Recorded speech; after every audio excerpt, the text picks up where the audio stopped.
Phobias. We all have them. They're a part of the human condition and can show up at any point in life. But it's important to draw a line between fear and phobia. Fear is a natural, rational response to a perceived threat. A phobia, on the other hand, is something else entirely. An intense, irrational, and persistent fear of a specific object, situation, or activity. It often causes people to avoid things altogether, even if there's no real danger. That said, I do think there's some crossover. Sometimes a phobia is tied to a totally reasonable fear, but one that you'll likely never experience. Take being buried alive, for instance. That's a rational fear, but probably not something you'll ever go through. Still, just the thought of it can make your skin crawl. Some phobias even make sense to me on an instinctual level, like megalophobia, the fear of large objects. Sure, a massive statue or structure can't hurt you, but our brains are wired to see large looming shapes as potential threats. It's an ancient survival instinct baked into our DNA. So, with all that in mind, welcome to a new series here on the Darkhives. We're diving into phobias, ones I have, and ones I think a lot of people might have too, even if they haven't realized it yet. Sometimes you don't know you've got a phobia until you've seen it, experienced it, or have it broken down and explained. So get ready to uncover some new fears, because we're kicking things off with a big one: the fear of the endless, unknowable void that is space, aka Astrophobia.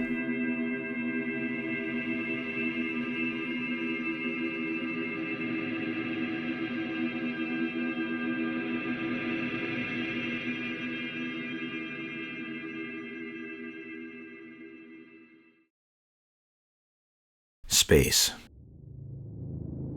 A realm that surrounds us. The firmament spoken about in ancient cultures. An impossibly vast abyss that stretches on forever. As a kid, before I ever dreamed of becoming a filmmaker, there was one passion I held above all else. I wanted to be an astronomer. Not an astronaut, though I wouldn't have turned it down. But what I really wanted was to study space, to observe it. My dream was to have my own observatory, a massive telescope pointed at the stars 24/7, just watching the cosmos unfold. I was obsessed with the planets in our solar system. Each one felt like it had its own personality, like characters in a story. Different colors, different sizes, different behaviors. It all spoke to me in a way nothing else did. I was fascinated by black holes, quasars, neutron stars. The fact that stars were just massive burning balls of gas that came in different colors was mind-blowing to me. Space felt like a fantasy realm, something out of a myth or a dream. And in many ways, it is. But the older I got, the more I realized it was a realm that was deeply and undeniably hellish. Now let's be real, it is completely rational to have a fear of space. The moment you leave Earth, you leave safety. Everything in space is trying to kill you. Everything. It's a silent hellscape. No air, no pressure, no warmth. Even if you could breathe, you'd either freeze to death or burn alive. It's an environment built for nothing we understand as life. And yet lately we keep hearing how we need to get ready to leave Earth. like we're going to pack our bags and just settle somewhere else. But the truth is, we will never find a better home than this planet. We evolved here. Our DNA is quite literally woven into the fabric of Earth's ecosystems. The second we step out of our cosmic house, it becomes a non-stop fight for survival in the unrelenting void of space. So, to unpack astrophobia, the fear of space, I want to break it down into 5 general categories. These aren't isolated fears. They feed into each other, they reinforce one another. They're interconnected forces working together to give us that creeping, existential dread we call astrophobia. The fear of disaster, the fear of vastness and scale, the fear of isolation, the fear of the unknown, and existential dread. Let's start with one that we've touched on a bit already, the fear of disaster. When it comes to space, one of the most immediate and visceral fears is the fear of disaster. Unlike on Earth, where we often feel protected by familiar surroundings and emergency services, space is a realm where disasters are not just possible, they're expected, and often catastrophic. The fear is rooted in reality. Space is hostile, where the margin for error is razor thin, and the consequences of failure are often fatal. History has given us chilling reminders of how space disasters unfold. Take the Apollo 13 mission, for example. What began as a routine lunar mission quickly turned into a desperate fight for survival after an oxygen tank exploded on board. The spacecraft's life support systems were critically damaged, and the astronauts faced dwindling supplies and uncertain rescue. The world watched, breath held, as NASA engineers worked tirelessly to bring them home. Apollo 13 became a symbol of how disaster in space is sudden, unpredictable, and deadly, but also how human ingenuity can sometimes defy those odds. Then there are the tragedies of the Challenger and Columbia shuttles, which brutally underscored the lethal risks of space travel. Challenger's launch failure in 1986 and Columbia's disintegration upon re-entry in 2003 were catastrophic events that claimed the lives of brave astronauts and shook humanity's faith in the safety of space exploration. These disasters were stark reminders that even with decades of progress, space and the attempts to traverse it remains unforgiving. But disaster in space isn't limited to human error or equipment failure. The universe itself is a dangerous place. Planets like Mars, for instance, pose environmental disasters. Extreme cold, radiation, dust storms that could easily overwhelm human explorers. Colonizing such worlds demands overcoming these natural hazards, any of which could turn into deadly disasters. And beyond planets, there are cosmic threats of unimaginable scale. Black holes, for example, are regions of space where gravity is so intense that nothing, not even light, can escape. While they may be far away, the idea of being pulled inexorably into one conjures a primal terror, an unstoppable disaster that erases all existence. Solar flares and cosmic radiation storms also pose lethal risks. A massive solar flare can disrupt spacecraft systems, fry electronics, and expose astronauts to deadly radiation doses in a matter of minutes. Without our planet's magnetic shield, space travelers are vulnerable to these sudden bursts of energy, turning the vastness of space into a ticking time bomb. Even the quiet vacuum of space hides dangers. Micrometeoroids, tiny fragments of rock or metal, travel at incredible speeds and can punch through a spacecraft's hull without warning. A single breach can lead to a catastrophic depressurization, forcing an emergency response in seconds. Life support systems are also another point of failure. If your CO2 scrubber breaks, carbon dioxide builds up slowly and silently until you're breathing poison. If your water reclaimer malfunctions, dehydration sets in within hours. If your heat regulation fails, you either freeze or boil, and in space there's no technician to call. You are the technician. Then there are the psychological disasters. Space is quiet, oppressively so. The absence of sound, weather, people, it eats away at the mind. The fear of disaster in space is deeply ingrained because the stakes couldn't be higher. You're isolated, vulnerable, and surrounded by a void that offers no help. And speaking of isolation, let's move on to our next fear. Or should I say our next sub-fear, the fear of isolation. Ever been home alone and felt that eerie stillness? Maybe it's late at night, no TV on, no traffic outside, just you and the silence. Or maybe you've stood alone in a dark parking lot, the last one to leave a movie theater, every sound suddenly amplified by your own heartbeat. Now imagine you're driving down an empty road, no other cars in sight, no lights, no radio, just a long, unsettling stretch of dark emptiness. That strange loneliness, that creeping sense of being unmoored, now magnify it.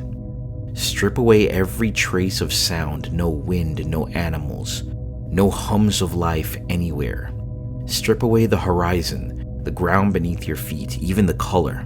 Remove every comforting environmental cue you've ever known and replace it with absolute stillness, with black nothingness.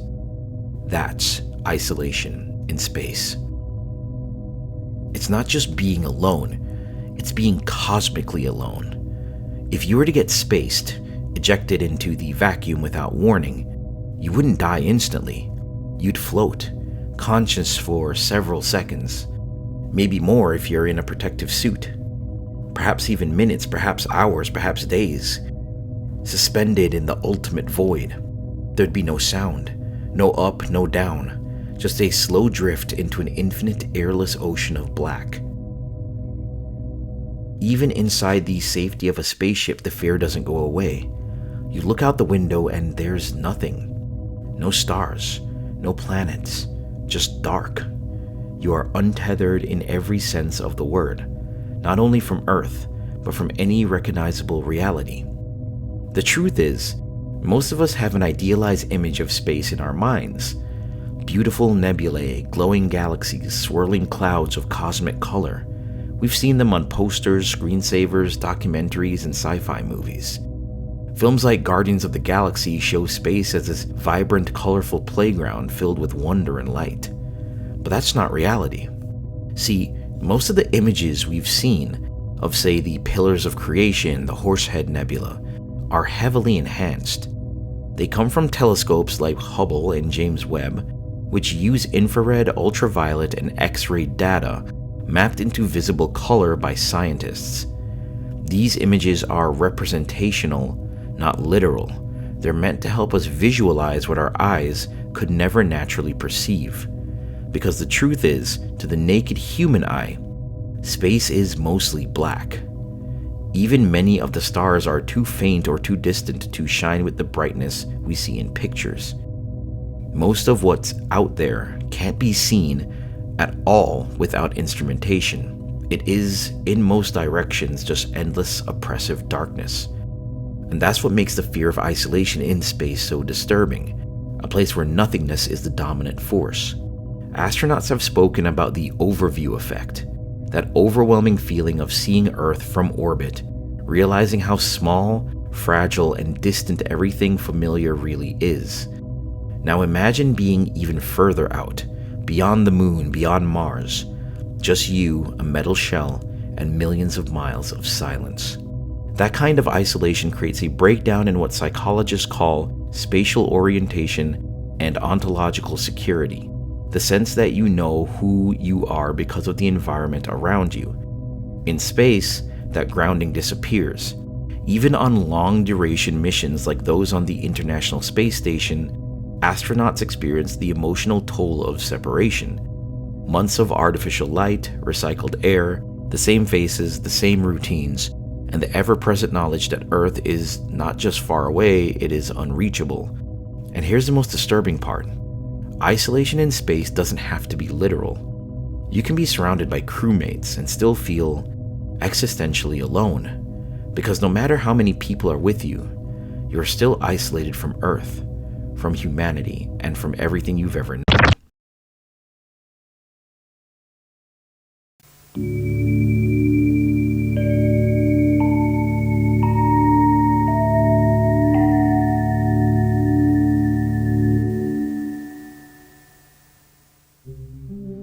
I hope you're enjoying this new episode on Astrophobia, the fear of space, but I have a special announcement for all of you. I've officially launched my Twitch channel, TheDarkhivesBroadcast. With Halloween coming up, I figured it's the perfect time to start streaming some creepy horror games, especially weird indie stuff like the haunted PS1 demo discs, and a few others I've been meaning to play.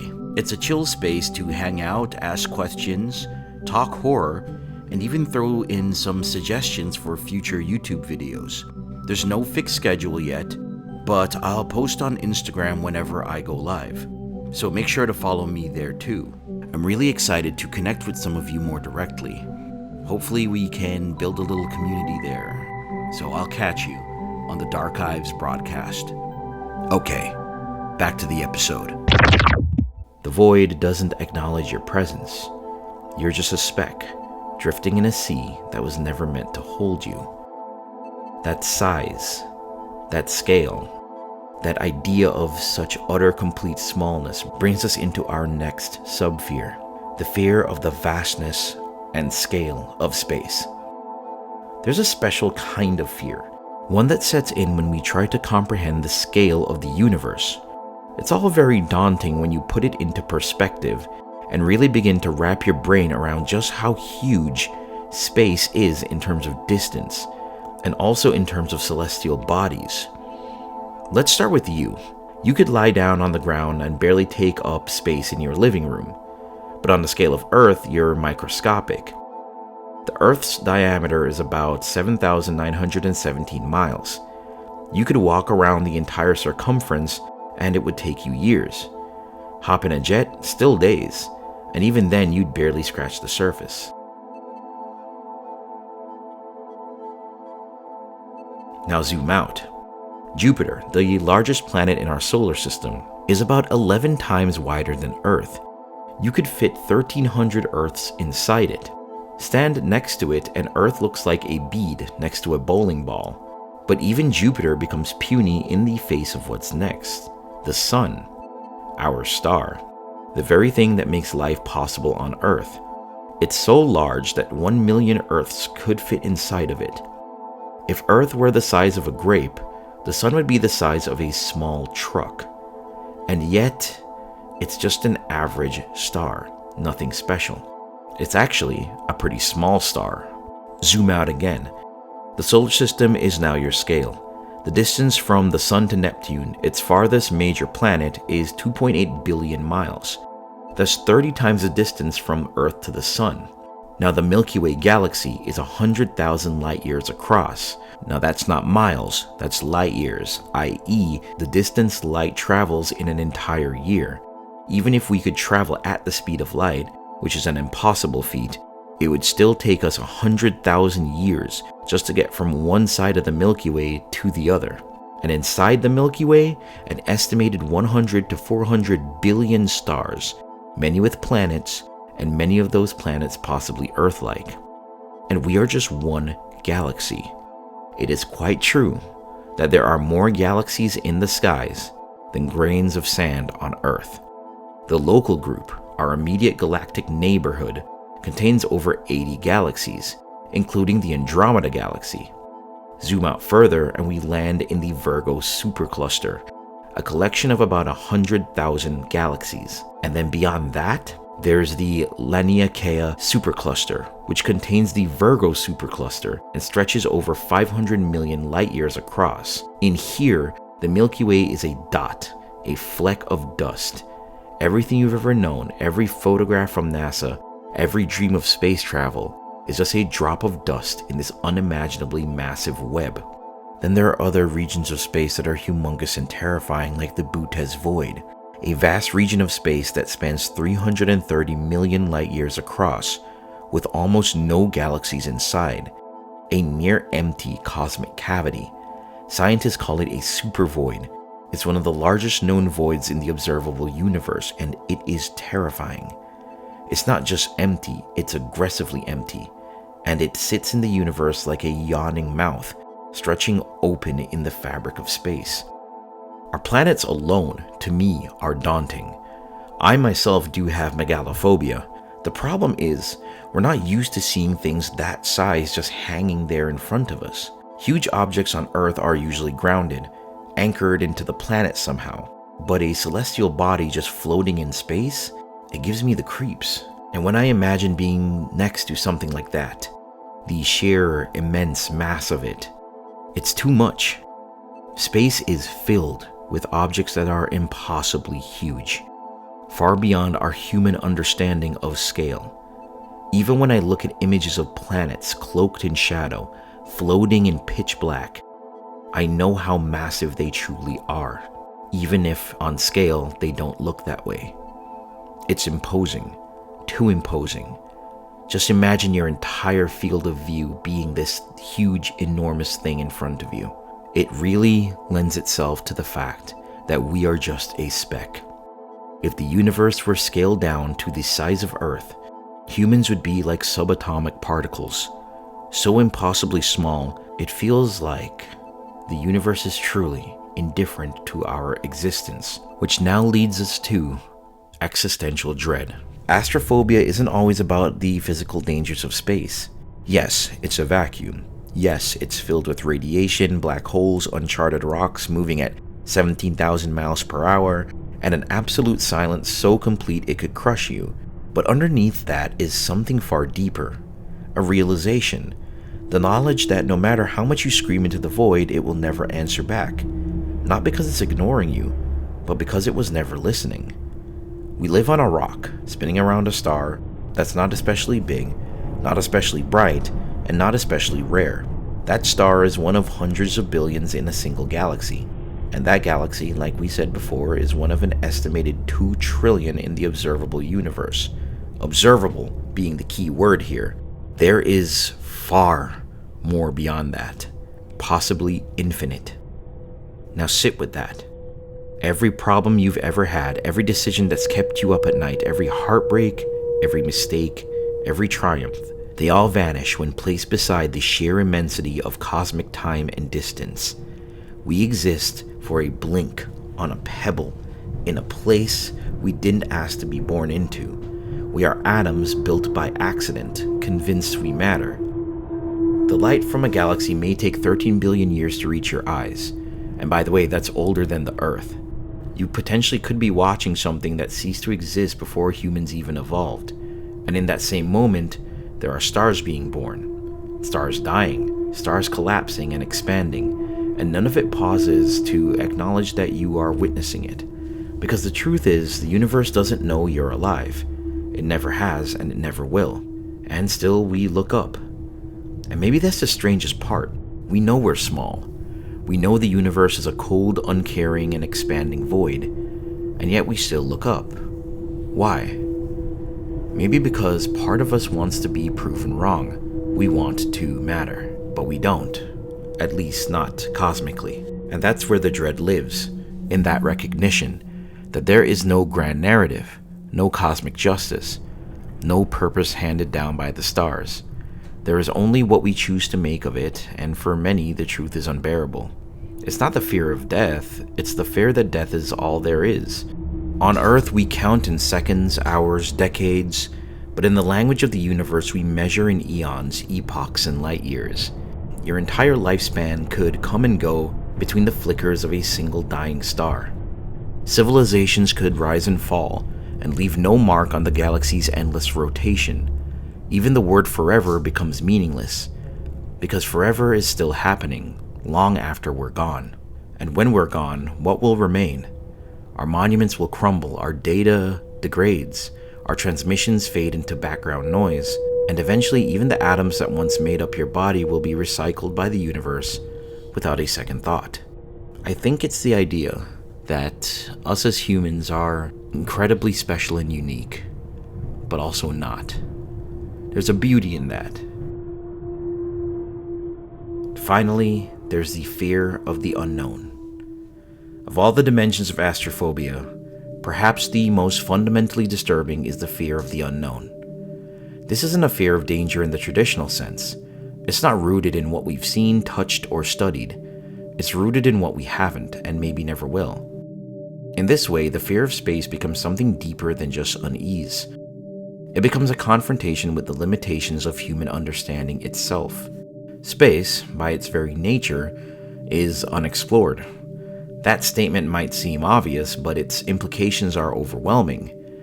As of today, humanity has sent crewed missions only as far as the moon, unmanned probes only as far as the edge of our solar system, and our telescopes can only perceive a portion of the observable universe, which is still just a fragment of the entire universe.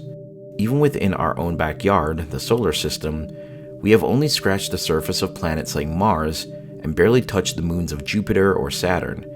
And beyond that, everything is speculation.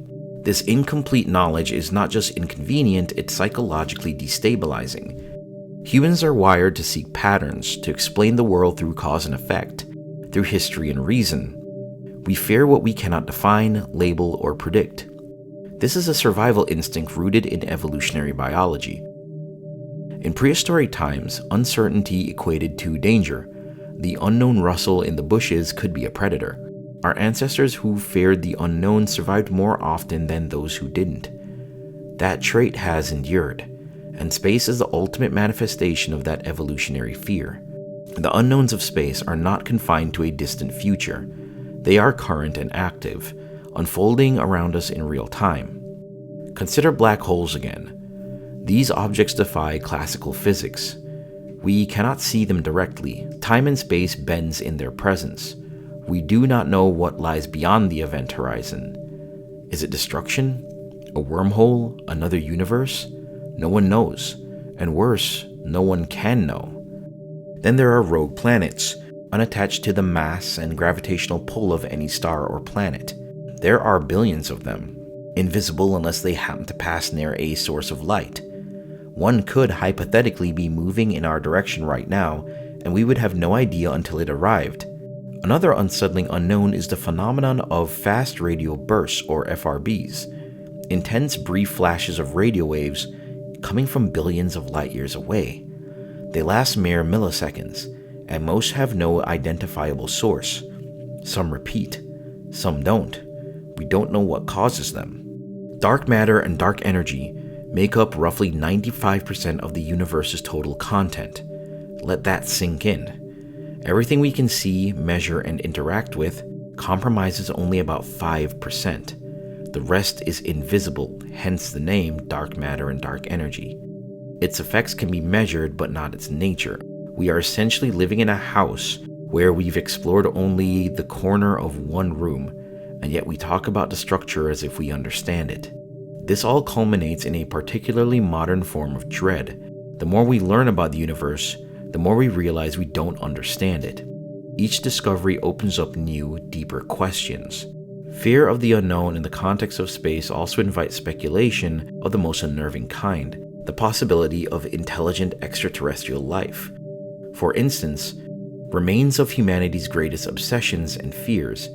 The so-called Fermi paradox asks, if intelligent life is statistically probable, why haven't we found it? Are they hiding? Are they extinct?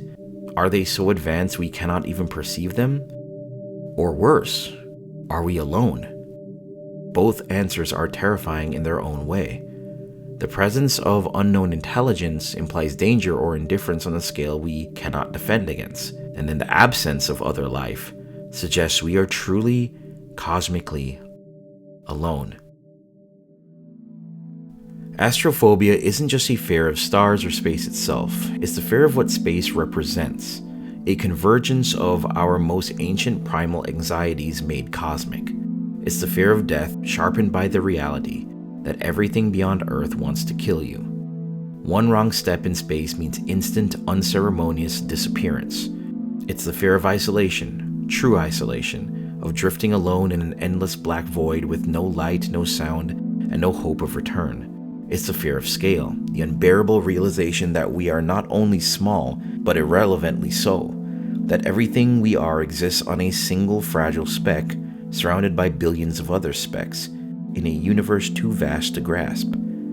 It's the fear of the unknown, the knowledge that we've barely scratched the surface of what's out there, that for every answer, there are 10 more questions, that something may be out there or nothing at all, and both possibilities are terrifying. But most of all, astrophobia is the fear that none of this, the stars, the galaxies, the beauty, the chaos, was ever meant for us, that the universe is not just indifferent, it's empty of meaning, and in it we are a brief flickering accident. Thanks again for watching The Darkhives. I hope you enjoyed this first entry in this new series. Keep watching and stay tuned.